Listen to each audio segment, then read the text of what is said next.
City India news, महाराष्ट्रातील लोकप्रिय news channel.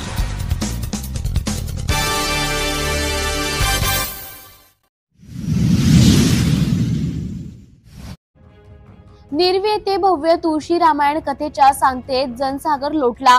Shirur तालुक्यातील निरवी येथील पावन दक्षिणमुखी हनुमान मंदिर या भव्य ठिकाणी तुळशी रामायण कथेचे आयोजन करण्यात आले। 20 ऑगस्ट मंगळवार रोजी पासून करण्यात आले होते। या कार्यक्रमाची सांगता 27 ऑगस्ट 2024 मंगळवार रोजी झाली। या भव्य रामायण कथेच्या श्रवणासाठी 7 दिवस पावन दक्षिणमुखी हनुमान मंदिर परिसर गर्दीने तुडुंब भरला होता। या प्रसंगी निरवी पंचक्रोशातील राम भक्त व भाविक भक्त मोठ्या संख्येने उपस्थित होती। महिलांची उपस्थिती तर लक्षणीय होती।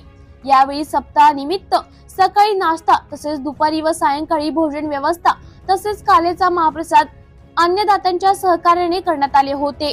लकी ड्रॉचे आयोजन करण्यात आले होते।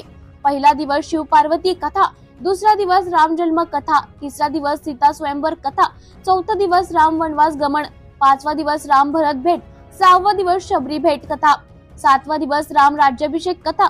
पावन दक्षिणमुखी हनुमान मंदिर या ठिकाणी भव्य तुळशी रामायण कथेचे आयोजन दिनांक 27 ऑगस्ट 2024 मंगळवार रोजी पासून दैनिक संध्याकाळी 6:30 ते 9 या वेळेत करण्यात आले होते। महाराष्ट्रातील नामांकित भव्य तुळशी रामायण कथा प्रवक्ते हरिभजन पारायण सांध्वी सोनाली दिदी करपे यांच्या स्वरमधून वाणीतून या भव्य तुळशी रामायण कथेची भव्यता अगदी सूक्ष्मपणे भाविकांच्या मनावर बिंबली आहे। 26 ऑगस्ट रोजी सायंकाळी 5 वाजता दिंडी काढण्यात आली। यावेळी अनेक महिलांनी सहभाग घेतला होता। तसंच महिलांनी त्यामध्ये फुगडी खेळण्याचा आनंद देखील घेतला। त्यानंतर दीपोत्सव व फराळाचा कार्यक्रम झाला। 9 ते 12 या कालावधीत रामकथा, तदनंतर कृष्ण जन्मोत्सव साजरा करण्यात आला। यावेळी काल्याच्या दिवशी अनेक राजकीय, सामाजिक, धार्मिक, शैक्षणिक क्षेत्रातील लोकांनी हजेरी लावली होती। यावेळी त्यांनी आपले मनोगत व्यक्त केले। तसंच आयोजक मंडळींनी कौतुक देखील केले। यावेळी आयोजक अतिशय भावुक झाले होते। ते म्हणाले की या भव्य तुळशी रामायण कथेच्या समारोपाच्या क्षणाला आज आपण आलो आहोत। याचे एका डोळ्यात आनंद तर दुसऱ्या डोळ्यात दुःख आहे की उद्यापासून या कथेचे श्रवण आपणास होणार नाही। या कल्पनेनेच संपूर्ण ऊर भरून आला आहे। श्रीराम प्रभूंची सेवा, कृपा, लीला, आशीर्वाद काय आहेत हे यातून अगदी जवळून अनुभवता आले। अगदी सुरुवातीपासून ते सांगतेपर्यंत आपण सर्वांनी दिलेला भरभरून प्रतिसाद मनाला समाधान देणारा आहे। हा प्रतिसाद पाहूनच आम्हाला एक नवीन ऊर्जा मिळाली। भव्य तुळशी रामायण कथेच्या सोहळ्याला असंख्य ज्ञात अज्ञात लोकांचे हातभार लागले असून काहीच कमी पडले नाही। त्यांच्या सहकार्यामुळेच हा कार्यक्रम भव्य दिव्य असा झाला आहे। यापुढेही असंच सहकार्य लाभत राहील असे आयोजक मंडळी यांनी सर्वांचे आभार मानले। हरिभजन पारायण रामायणाचार्य सांध्वी सोनाली दिदी करपे यांच्या श्रुश्राव्य कीर्तनाने काल्याची सांगता झाली। शेवटी सर्वांनी महाप्रसादाचा आस्वाद घेतला। सिटी इंडिया न्यूज साठी तालुका प्रतिनिधी शकील मणियार, शिरूर।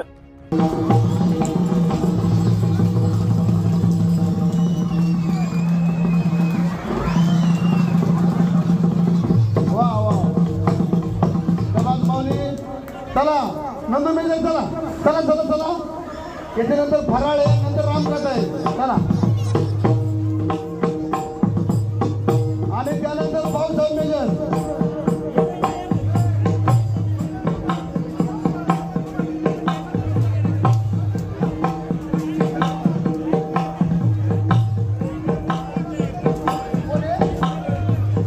मदन कुमार, चला चला नंदू मेजर सुरू करा, चला।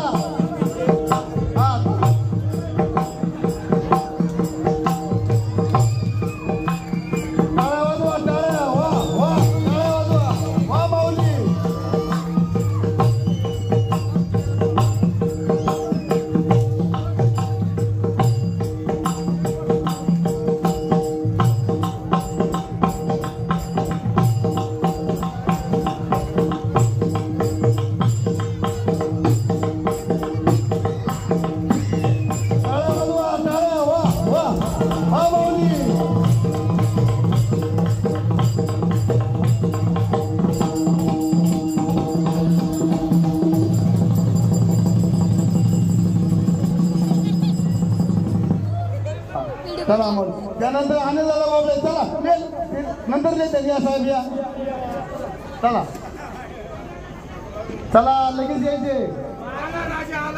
ती सर्व मंडळी खऱ्या अर्थानं दीदी आज आपली तब्येत खराब आहे असं आम्हाला कळलं, परंतु कथा सांगत असताना आम्हाला आपण ही अजिबात जाणून दिलं नाही. प्रथमतः आपणास ग्रामस्थांच्या वतीनं धन्यवाद देतो. आणि आज या कथेच्या माध्यमातून आपण एक संदेश मात्र आम्हाला दिला. तो संदेश असा आहे की या कलियुगामध्ये कुटुंबामध्ये कलह असतो आणि हा कलह खऱ्या अर्थानं प्रपंचाचा गाडा हाकत असताना पती आणि पत्नी यांनी सीतामातेला जर समोर ठेवून जर आपला प्रपंच केला तर निश्चितपणे आपल्या कुटुंबामध्ये रामराज्य येईल आणि हा कलह निश्चितपणे कमी होईल. हा संदेश निश्चितपणे दीदी आम्ही आज या कथेच्या माध्यमातून घेऊन जाऊ. आणि या आपल्या सप्ताहासाठी शुभेच्छा देण्यासाठी पंचायत समितीचे माजी सभापती राजेंद्रजी जासूद या ठिकाणी आले होते. त्यांनी शुभेच्छा दिल्या आणि आपल्या या सप्ताहासाठी 31,000 रुपयाची देणगी दिली. त्यांचेही धन्यवाद, आभार. आज